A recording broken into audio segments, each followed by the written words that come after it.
Olá, você assiste o programa Em Tese. Este é um espaço para a apresentação da produção acadêmica e científica da Universidade Federal do Paraná. Hoje nós vamos conversar com o professor Joésio Deoclésio Perim Siqueira. Ele é autor da tese Os Conflitos Institucionais da Gestão Florestal no Brasil, um benchmarking entre os principais produtores florestais internacionais. O professor Joésio tem um vasto currículo. Entre os vários trabalhos dele estão a elaboração de normas ambientais para o Equador, o Peru, a Bolívia e 7 estados brasileiros. Ele estuda a Amazônia desde 1967. Professor, em primeiro lugar, por que essa sua tese? Por que o senhor resolveu fazer essa tese sobre a exploração florestal no Brasil e compará-la com a de outros países? Bem, Ney, antes de responder, eu queria dizer que é uma honra para um engenheiro florestal e professor da universidade estar inaugurando esse programa. E quero desejar todo o sucesso a esse programa e que as coisas possam evoluir e nós efetivamente possamos mostrar tudo que se produz na nossa universidade. Bem, a minha tese guarda uma relação estreita com o conhecimento que nós desenvolvemos ao longo de toda a nossa vida, não só acadêmica, como também profissional. Nós observamos em diversos países do mundo que o setor florestal é de extrema importância para a geração e potencialização de renda nesse país. E a gente observava que no Brasil isso não ocorria. O que a gente fez? Imaginou que nós poderíamos comparar o setor florestal brasileiro com os diversos setores, os diversos segmentos florestais em diversos países do mundo. E para isso nós escolhemos o Canadá, a Austrália, os Estados Unidos, a Finlândia e estudamos a potencialidade de geração de renda versus o que é que eles tinham como gestão para que gerasse essa renda. E isso nos levou à conclusão de que no Brasil, apesar de ser o país reconhecido como a maior potencialidade florestal do mundo, nós temos mais de 550 milhões de hectares de florestas, principalmente florestas nativas, nós conseguimos participar com apenas 2% do mercado mundial de produtos florestais. Ao passo que o Canadá, com a metade dessa área, participa com mais de 30%. Então, isso nos levou a refletir que nós poderíamos identificar quais eram os problemas. E chegamos à conclusão que, na verdade, há um conflito entre efetivar a potencialidade do setor florestal e transformando isso em renda e benefícios e bens para a comunidade brasileira. E chegamos também à conclusão de que, se nós pudéssemos efetivar essa situação, nós poderíamos melhorar e transformar a vida das comunidades que vivem nas florestas e em função dessas florestas significativamente. E propusemos com isso um modelo de gestão. E esse modelo de gestão seria através do Ministério de Florestas. Quando o senhor fala nas florestas brasileiras, às quais o senhor se refere? Eu me refiro às florestas nativas existentes em todo o país, não importa o processo de ocupação que elas tenham, quer seja a Amazônia, quer seja a Floresta Atlântica, e as florestas plantadas estabelecidas durante o período dos incentivos fiscais, que foi de 1966 até 1986. Essas florestas plantadas foram investidos mais de 20 bilhões de dólares e geraram uma área de mais de 6 milhões de hectares que está sustentando hoje a atividade produtiva, principalmente nas regiões sul, sudeste e centro-oeste do país. Agora, quando o senhor fala explorar as florestas, isso pode parecer, para muita gente, principalmente nós vivemos numa época em que as pessoas falam muito em preservação do meio ambiente, isso pode parecer uma coisa até agressiva, até ofensiva. Como é que o senhor trabalha com isso? Quando o senhor expõe essa tese e, quer dizer, explorar racionalmente as florestas do Brasil, a floresta amazônica, que ela é tida quase como intocável, né? Ela deveria ser intocável para muita gente. Isso, na verdade, é histórico, né? Nós temos observado que a grande maioria das pessoas, a grande maioria da sociedade civil organizada, imagina a intocabilidade das florestas nativas como uma forma de conservar a segunda maior riqueza em termos de biodiversidade do país. Do mundo, né? Do país do mundo, que é o caso da floresta amazônica, que é o caso da floresta atlântica. Isso faz com que a sociedade imagine que a utilização das técnicas já desenvolvidas para a utilização florestal não sejam as mais adequadas, quando isso não é verdade. Você utilizando as técnicas do manejo florestal sustentado, você garante a perpetuidade de utilização desse recurso. E isso acontece no mundo todo. No Brasil, mais recentemente, é que se começou a utilizar essas técnicas. Para você ter uma ideia de como é que é a situação, o Código Florestal de 1965, em seu artigo 15, em 65, previa que as florestas da região amazônica só podiam ser utilizadas com as técnicas de manejo florestal. Pois bem, esse artigo do Código Florestal só foi regulamentado em 1989. Quer dizer, você teve 25 anos para regulamentar esse código, quando você poderia já ter desenvolvido essa técnica há muito mais tempo. E esses fatos levaram que a sociedade continue interpretando que o uso do recurso, principalmente das florestas nativas, não possa ser feito, quando não é verdade. A gente deve persistir na ideia de que o manejo florestal sustentado garante a atividade florestal, gera renda, propicia grandes oportunidades de emprego. Eu te diria talvez que o setor florestal é o mais importante gerador de emprego em todo o país.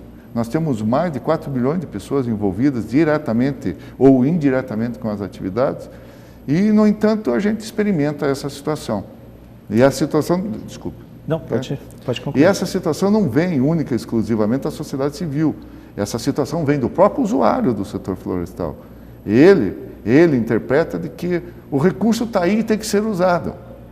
Mas esse está aí e ser usado tem que passar por aquilo que nós chamamos do desenvolvimento sustentado ou do desenvolvimento moderado, que é o que a floresta suporta. O desenvolvimento a qualquer custo na floresta não é possível, porque o desenvolvimento a qualquer custo leva ao uso alternativo do solo. E aí se instala a ocupação via agricultura, via pecuária, via outra atividade. Então a floresta deixa o seu espaço para outra atividade. E aí nós temos as consequências ambientais. Quer dizer, se a gente fizer uma analogia, a gente pode dizer que a sua tese defende que a exploração racional da floresta é que será unicamente ela capaz de preservar essa floresta.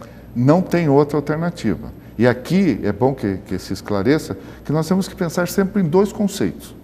Um é o conceito da preservação, muito bem utilizado por você agora, e o outro é o conceito da conservação. A preservação vincula-se à intocabilidade do recurso.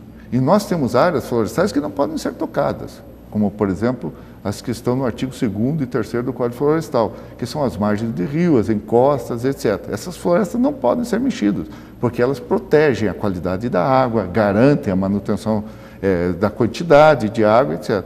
Agora, o conceito de conservação está em saber usar esse recurso. E em saber usar o recurso, vincula-se ao manejo florestal, que é o que nós propalamos. Naquelas áreas onde não existe o conceito de preservação, nós devemos conservar. Mesmo porque a floresta, a árvore, é um ser vivo.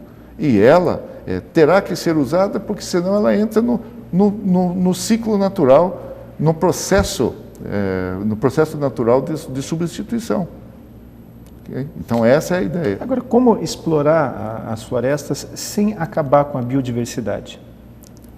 Eu te diria que isso é impossível, mesmo com toda a técnica de manejo florestal já amplamente desenvolvida no país. Por que é impossível?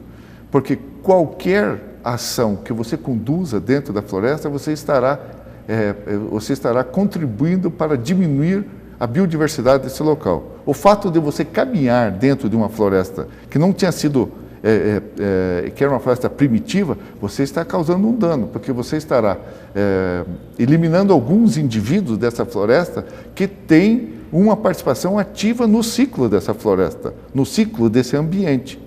Então não é possível, isso realmente não é possível.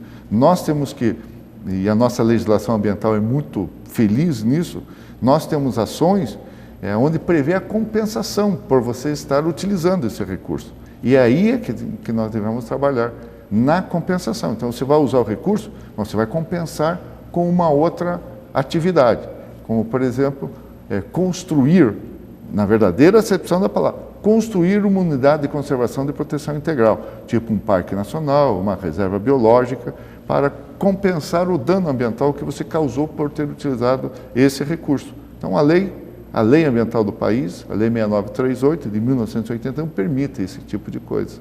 Bom, existe uma lei para isso, mas como é que os órgãos governamentais veem essa possibilidade de exploração florestal, que afinal de contas é um bom negócio? Eu tenho a impressão que os órgãos ambientais ainda não se conscientizaram de que isso é possível. E mais, eles utilizam a atividade florestal muito mais como um fator um fator político de uma eventual incompetência na gestão para justificar o seu uso. Exemplo, a grande maioria dos órgãos ambientais no Brasil, e aí nós podemos listar todos eles, tanto em nível federal como em nível estadual, eles preferem desenvolver ações de comando e controle, fiscalização, na verdadeira acepção da palavra, do que propriamente estimular a produção voltado a buscar a melhor resposta econômica, social e ambiental pelo uso do recurso. Então, todos os órgãos agem dessa maneira. E os exemplos nós temos aí. Você observa na mídia escrita, falada e televisada esta situação, mostrando caminhões carregados de tora, como se esses fossem os grandes, os madeireiros, fossem os grandes degradadores da natureza no Brasil. Mas não mostra, por exemplo, que essa madeira, ao ser utilizada, ao ser serrada e transformada em produto, estará agregando e dinamizando a economia de diversas regiões do país. Então, os órgãos ambientais preferem a ação de comando e controle, quando na verdade deveriam preferir as ações de comando e controle no mesmo nível que as ações de fomento e de extensão. E o resultado seria o melhor para todos. Eu costumo até dizer o seguinte: o meu avô português explicava o seguinte: olha, meu filho, que quando todos perdem, não importa quem tem razão. Então, você pense que a atividade, não adianta você impedir a atividade, porque no momento que você impede a atividade, você encontra uma alternativa, que às vezes não é a melhor alternativa para o uso do recurso. E quando você limita, o que você tem de resposta? A primeira resposta é a ilegalidade. A segunda resposta é a perda significativa do recurso. E a terceira, aí sim, é a ação prevista na legislação. Mas nós, nesse período de tempo, nós já perdemos o recurso. Nós contribuímos para diminuir a característica e a qualidade de vida de muitas pessoas que dependiam desse recurso, do uso desse recurso. O senhor falou na ilegalidade. A gente pode dizer que boa parte das pessoas que exploram os recursos florestais hoje vive nesse limite da ilegalidade? Eu te diria que é uma parte significativa. É uma parte significativa. Mas por que fazem isso? Eles atuam dessa maneira porque o fator limitante da atividade não contribui para que ele exerça essa atividade de maneira legal. Então ele prefere continuar na ilegalidade do que efetivar as ações previstas na própria legislação. E aí fica um jogo de lá para cá e de cá para lá. E a resposta, quem paga, é o recurso natural. Porque ele não é utilizado de maneira adequada, porque a ilegalidade não deixa que você utilize da maneira adequada, e mais, a ação de comando e controle prevista para esse órgão não resolve. Quer um exemplo? As queimadas na Amazônia. Todo ano você vê que se queima em torno de 2 milhões a 2,5 milhões de hectares por ano. Sabe o que significa isso em termos de recurso? O Brasil hoje produz no setor florestal, somente no setor florestal, nos seus diversos segmentos, em torno de 27 bilhões de dólares. Para gerar esses 27 bilhões de dólares, ele consome 365 milhões de metros cúbicos de madeira, tanto de nativa como de florestas plantadas. Se nós considerarmos 2,5 milhões de hectares na Amazônia queimados por ano e 400 metros cúbicos por ano, a conta é muito simples. Você queima 1 bilhão de metros cúbicos, 3 vezes mais do que é utilizado pelo setor florestal para gerar 27 bilhões de dólares. Por que nós não utilizamos essa madeira que ela vai ser queimada? Há uma limitação de mercado? Lógico que há uma limitação de mercado. Há uma limitação tecnológica? Lógico que existe uma limitação tecnológica. Limitação de capital? Também tem. Mas se nós transformarmos políticas públicas de uso adequado dessas propriedades, ou da Amazônia como um todo, com certeza absoluta, nós vamos ampliar a resposta econômica e social pelo uso de um recurso ambiental que está sendo queimado. É única e exclusivamente falta de política ambiental adequada, política pública adequada. Ok, professor Joésio, nós vamos fazer um rápido intervalo e nós já voltamos com o Em Tese. Só um instante.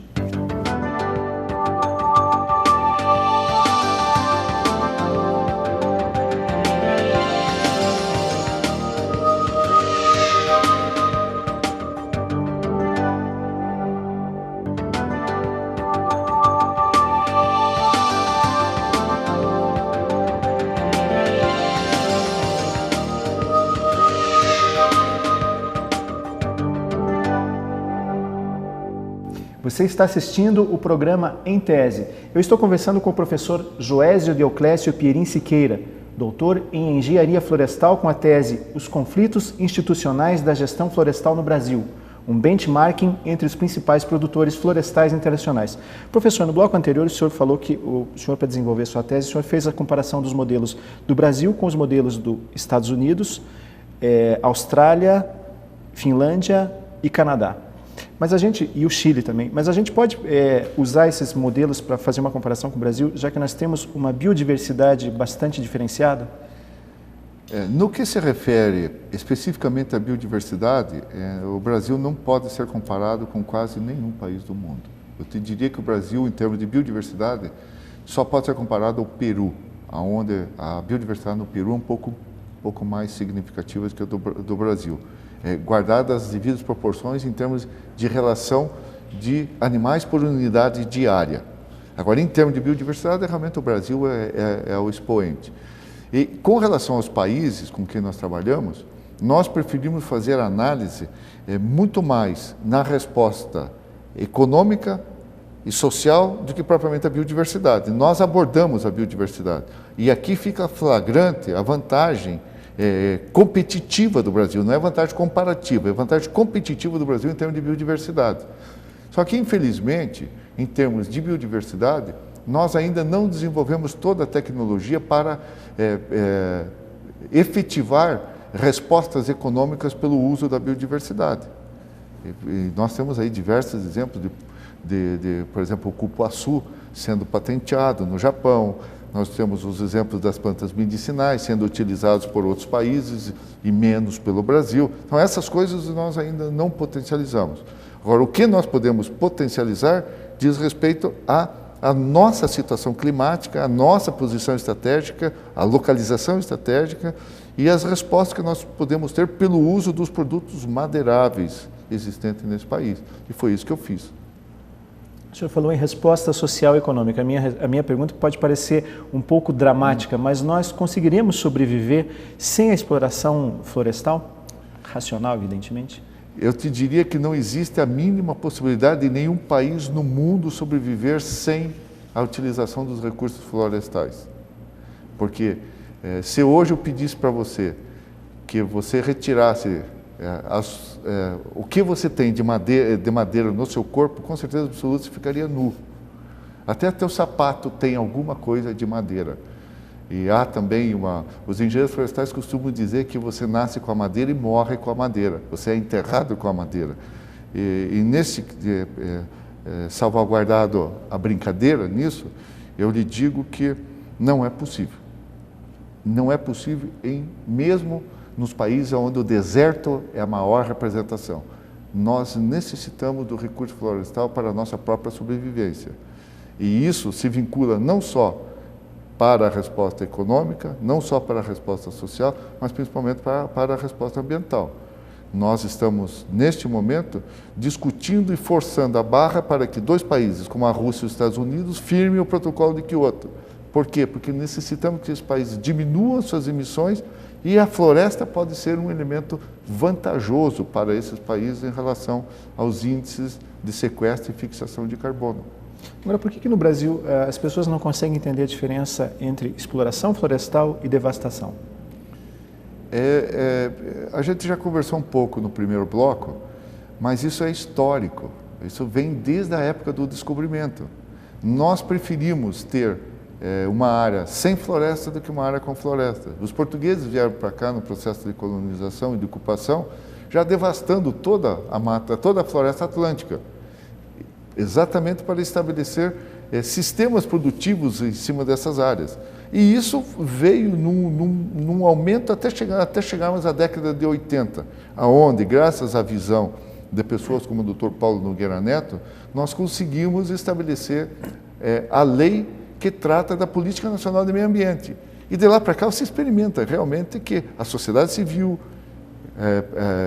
o Poder Judiciário, o próprio Poder Legislativo tem trabalhado para tentar garantir amostras representativas dos principais biomas que nós temos no Brasil com vistas à conservação de recursos. Professor, quando a gente fala em meio ambiente no Brasil, o que vem à cabeça é o IBAMA, que é o órgão que cuida das questões do meio ambiente, inclusive da exploração florestal. No entanto, o senhor propôs a criação do Ministério das Florestas. Por que essa separação do IBAMA?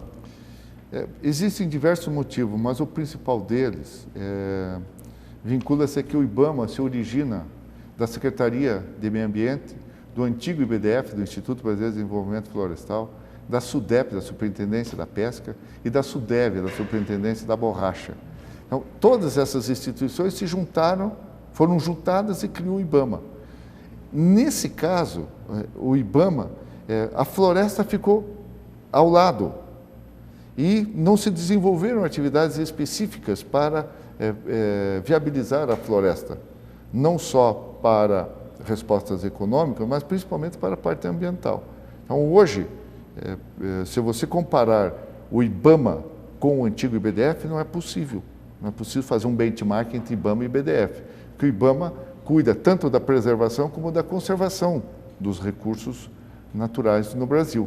E ele não consegue executar isso. Ele não tem infraestrutura, ele não tem pessoal suficiente e ele prefere entrar muito mais com a fiscalização como uma forma de arrecadação do que propriamente para estimular a produção e o uso adequado do recurso, tanto no que diz respeito a preservar como a conservar esse recurso. E isso me fez refletir que é preferível, então, nós tirarmos a floresta de dentro, a área florestal de dentro do IBAMA e criarmos um Ministério de Florestas que se volta especificamente para a produção. E o IBAMA continua com a sua atividade de preservação do recurso. Então, os parques nacionais, as reservas biológicas, as áreas de preservação permanente, mesmo porque o IBAMA é o braço executor do Ministério do Meio Ambiente. E o Ministério do Meio Ambiente tem a função, ele é transversal a qualquer outro ministério. O Ministério da Indústria e Comércio, para desenvolver ações, precisa que o Ministério do Meio Ambiente mostre que as suas ações não são degradadoras do ambiente. Então, por isso que eu preferi propor esse Ministério de Florestas, para tentar resolver essa falha que existe na gestão do recurso florestal. Então, essa é a ideia. Agora, quando se fala também, quando se vê com esse viés da exploração econômica, quer dizer, isso tem uma implicação política. Quer dizer, como é que um governo viria até um ônus político de falar em exploração das florestas quando esse é um case mal vendido aqui no Brasil? Mais uma vez, essa pergunta é extremamente inteligente, porque a decisão é muito difícil. É muito difícil. Eu te diria que no Brasil, hoje, o grande desenvolvimento técnico-científico que ocorreu foi na área de silvicultura. Nós temos todas as respostas para qualquer uso do recurso florestal. E podemos utilizar isso, mas nós não utilizamos. Por quê? Porque não há vontade política para que isso possa ser viabilizado. Só fazer uma comparação, a gente estava conversando antes de começar o programa aqui nos bastidores, o senhor estava falando que nós temos o Ministério da Pesca, mas, no entanto, não temos o Ministério das Florestas ou algo parecido. Quer dizer, isso não é uma amostra de que realmente politicamente isso significaria um desgaste para o governo? Não, eu penso que talvez não seja o desgaste para o ou pelo menos o medo de ser mal interpretado pela sociedade? Talvez esse seja, mas não que seja o desgaste, é a má interpretação. Mas o que eu imagino é que se existisse a vontade política, como existiu a vontade política para o caso da pesca, esse ministério teria sido criado já durante o governo de transição, mesmo porque nós apresentamos essa proposta durante o governo de transição, não foi aceita. E tenho a impressão que também durante esse governo vai ser muito difícil, mesmo porque a pressão das organizações não governamentais é para manter o status quo da gestão do meio ambiente. Porque se retirar a floresta do IBAMA, o IBAMA perde uma significativa parte da sua arrecadação. Então, voltando à situação e o vis-à-vis pesca e floresta, por que a pesca foi criada? Porque se vinculava a um programa de governo, ao programa de combate à fome, ao programa de gerar maiores quantidades de alimento via uma instituição governamental. Só que no caso da floresta, se tivesse sido feita a comparação em relação à sua resposta para a geração de emprego e de renda, também teria sido criado o Ministério de Florestas. Eu espero que isso aconteça ainda. Professor, o senhor é um especialista em Amazônia, o senhor estuda a Amazônia desde 1967, é um doutor em Amazônia. Qual que seria o modelo de exploração florestal para a maior floresta tropical do mundo? Eu te diria que nós temos mais de um. Com certeza absoluta, esse modelo que aí está não é o mais adequado, porque é o desenvolvimento a qualquer custo. Eu tomo a liberdade, sempre que é possível, de sugerir dois modelos diferentes. Um, o do desenvolvimento moderado, e o outro do ecodesenvolvimento. Então, o modelo moderado, aonde se vincula? Priorizando a atividade florestal. A atividade florestal como o grande caminho para resolver os problemas da Amazônia. E o ecodesenvolvimento voltado para atividades mais nobres, como, por exemplo, o turismo ecológico, como, por exemplo, o uso de determinados recursos que nós já temos conhecimento. Você mesmo disse antes da nossa entrevista que o jacaré já tem população suficiente para ser utilizada na geração de renda. Eu imagino que nós podemos fazer a mesma situação para animais da Amazônia, para plantas medicinais, todas elas voltadas a um programa de ecodesenvolvimento. E o desenvolvimento moderado voltado para a atividade florestal. O estado do Pará hoje, a floresta é o segundo maior gerador de receita. O primeiro é minério de ferro, graças à grande potencialidade de Carajás. O segundo é a atividade madeireira. Então, os críticos da exploração florestal sempre citam os exemplos do Sudeste Asiático, a Malásia e a Indonésia, como sendo péssimos exemplos. A gente não corre o risco de acontecer o que aconteceu com eles, ou nós também temos uma visão distorcida do que aconteceu com a exploração florestal nesses países? Eu também, nesse aspecto, tenho um pensamento muito pontual. Nós, brasileiros, somos excelentes copiadores. Mas só que agora, copiar o modelo de como foi ao final da década de 30 e que continuou no Sudeste Asiático até o final dos anos 80, através das concessões, no Brasil isso não vai ser possível. Mesmo porque a sociedade civil, a partir de 1981, tem participado ativamente. Então, o que aconteceu no Sudeste Asiático no Brasil não é possível. E esses países, principalmente a Indonésia e a Malásia, se recuperaram e estão cada vez mais dando mostras que é possível usar o recurso florestal. Porque hoje a Malásia e a Indonésia têm mais de 40% da sua área protegida em áreas florestais. E as concessões realmente devastaram aqueles países.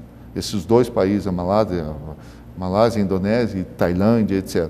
E hoje eles têm uma situação confortável. Eles estão importando madeira e fazendo reserva de recursos com seus potenciais florestais. O Brasil não precisa fazer isso com seus 550 milhões de hectares. Nós podemos utilizar o desenvolvimento moderado para suprir de madeira esses países e ter respostas efetivas para a melhoria de qualidade de vida da nossa população, principalmente dessa região, que é a menos assistida de todas elas. A gente pode dizer que no Paraná, historicamente, houve uma exploração florestal incorreta, devastação pura e simples, ou o que aconteceu? Uma terceira alternativa? Todas. Todas? Todas. Nós tivemos uma utilização adequada do recurso e que a grande maioria das famílias, as tradicionais famílias aqui do Paraná, enriqueceram com isso, utilizando os recursos, principalmente da araucária angustifólia. Nós tivemos devastação significativa, principalmente na região norte e noroeste do Paraná, para o estabelecimento do café na década de 40, os grandes processos de colonização, as grandes colonizadoras. Nós tivemos a devastação do nosso sudeste e sudoeste e noroeste do Paraná, já sem que a indústria pudesse vir junto para utilizar o recurso. Nós tivemos de tudo. Agora, qual foi a resposta? Em algumas regiões, a resposta econômica não é suficiente para cobrir a degradação ambiental. É o caso do Noroeste. Quanto mais se investe, mais erosão se tem. Agora, em outras regiões, a resposta foi suficiente. Tanto que o Paraná hoje é considerado o celeiro da produção, principalmente de grãos nesse país. É o segundo maior produtor de soja, tem contribuído, é o maior produtor de grãos. É uma situação confortável em termos do setor primário. Agora, eu investiria um pouco mais no agrobusiness, no fortalecimento do setor secundário, para que você possa ter uma resposta mais adequada para o próprio Estado. Mas é política pública, o senhor governador deve saber disso, de como fazer. Tá ok, professor, felizmente nosso tempo está acabando, eu quero agradecer muito sua presença no nosso programa e por hoje nós ficamos por aqui. Na próxima semana nós voltamos com o programa Em Tese. Até lá.